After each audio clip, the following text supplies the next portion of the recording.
আসাদুজ্জামান খান কামাল হচ্ছে বাংলাদেশের কসাই, বুচার অফ বাংলাদেশ।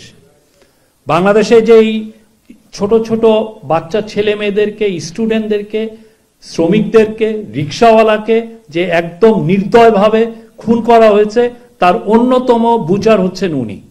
তো তাকে যারা প্ল্যাটফর্ম দিচ্ছে, তাকে নিউজ যারা করছে, তাদের আপনি মানটা আপনি বুঝেন। এটা একটা ইন্টারন্যাশনাল এটা একটা বড় রকমের একটা প্রোপাগান্ডা ক্যাম্পেইন। পৃথিবীর কেউ কোনো বুচারকে তার প্ল্যাটফর্ম দেয় না, যে না তুমি আমার তাকে ইন্টারভিউ দেয় না।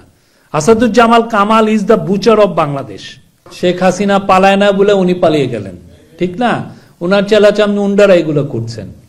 হ্যাঁ, উনাদের এটা তো মানে উনি প্রতিবার আসলে ওনারা এগুলো বলেন। এটা বলে যদি ওনারা একটু মনে মনে সুখ পান, একটু সুখ পেতে দেন, ওনারা সুখ পাচ্ছেন, নিজের পিঠটা একটু চুলকাচ্ছেন।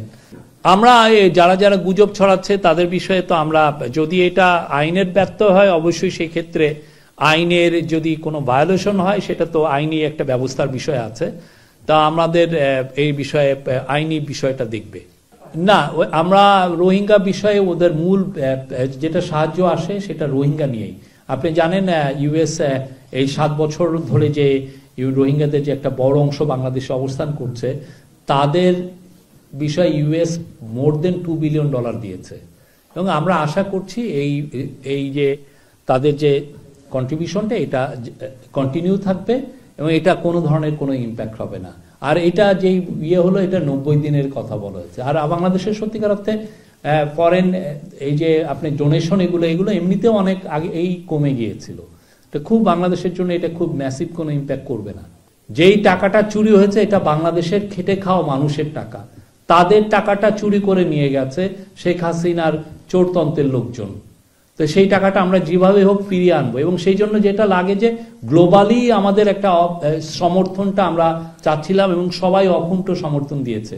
এই টাকাটা তো আমাদের এখান থেকে নিয়ে গেছে, এবং অনেকটা টাকা যেটা হয়েছে যে কিছু কিছু ডেভেলপ কান্ট্রিতেও গেছে। এই যে মানি ট্রেলটা বের করা, কোথায় কোথায় টাকাটা গেল, কিভাবে গেল, কোন নামে নিয়ে গেছে, বা ওইখানে যে কি অ্যাসেট তৈরি করা হয়েছে কিনা, ওইখানে যে ওই টাকাটি দিয়ে কি কি অ্যাসেট তারা কিনেছে।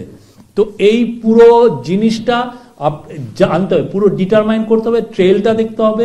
এবং এইটা নিয়ে এটা একদম খুব আমাদের একটা টপ প্রায়োরিটি। না হলে প্রফেসর ইউনূস যখনই ইন্টারন্যাশনাল টপ লিডারদের সাথে কথা বলছেন, এই বিষয়টা উনি তুলছেনই। এই বিষয়টা বারবার ওনার কথা এসছে। এই টাকাটা বাংলাদেশের খেটে খাওয়া মানুষের টাকা। এই টাকাটা যেভাবেই হোক ফিরিয়ে আনতে হবে। তো এটা আমরা আমাদের সর্বোচ্চ এফর্ট দিয়ে এই কাজটা আমরা করছি, ইন্টারিম গভর্নমেন্ট করছে।